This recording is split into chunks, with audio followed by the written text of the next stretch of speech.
किसी नगर में गोपाल नाम का लड़का रहता था। उसके घर की आर्थिक स्थिति ठीक नहीं थी। गोपाल ने शादी के कुछ साल बाद पिता से कहा कि वह विदेश जाकर व्यापार करना चाहता है। पिता ने उसकी मंजूरी दे दी। गोपाल अपने माँ बाप और गर्भवती पत्नी को छोड़कर व्यापार करने विदेश चला गया। उसने विदेश में खूब मेहनत से पैसा कमाया और वह बहुत अमीर सेठ बन गया। उसे विदेश काफ़ी समय हो चुका था। अब उसे वापस घर लौटने की इच्छा हुई। घर में पत्र लिखकर उसने आने की सूचना दी और जहाज में बैठ गया। गोपाल कुछ दिनों बाद अपने नगर पहुंचा।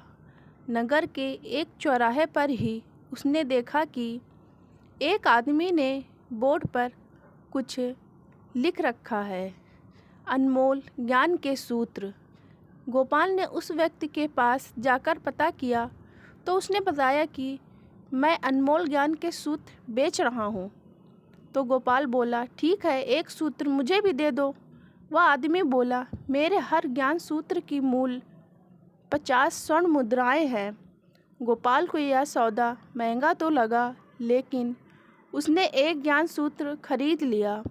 उस व्यक्ति ने गोपाल को ज्ञान का सूत्र दिया, कोई भी कार्य करने से पहले सोच समझ लेना चाहिए। गोपाल ने वह सूत्र अपनी डायरी में लिख लिया। गोपाल को अपने घर पहुंचते पहुंचते रात हो गई। गोपाल ने सोचा, इतने सालों बाद लौट रहा हूं तो क्यों ना सीधे पत्नी के पास पहुंचकर उसे सरप्राइज दूं। घर के नौकरों को कुछ भी कहने से मना कर दिया और सीधे पत्नी के कमरे में गया। दरवाज़ा खोलते ही वह चौंक गया।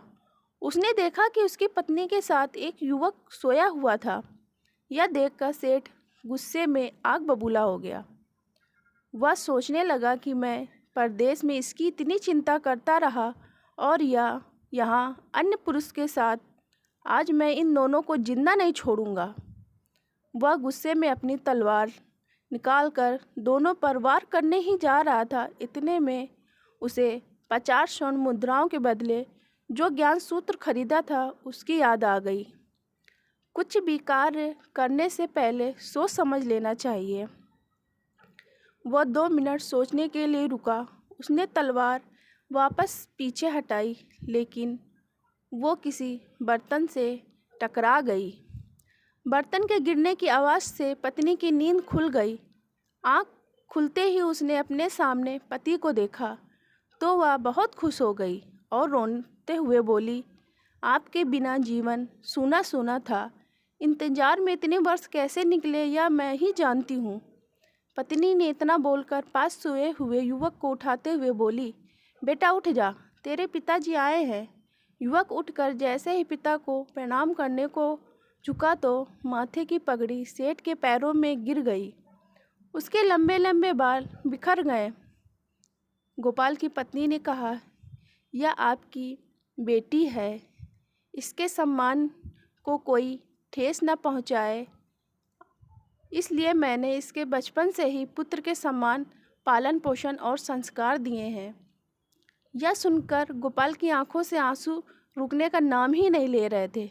उसने पत्नी और बेटी को गले लगा लिया और सोचने लगा, यदि आज मैंने उस ज्ञान सूत्र का अमल नहीं किया होता तो मेरे हाथों से अनर्थ हो जाता। मैं अपने ही निर्दोष परिवार को ख़त्म कर देता।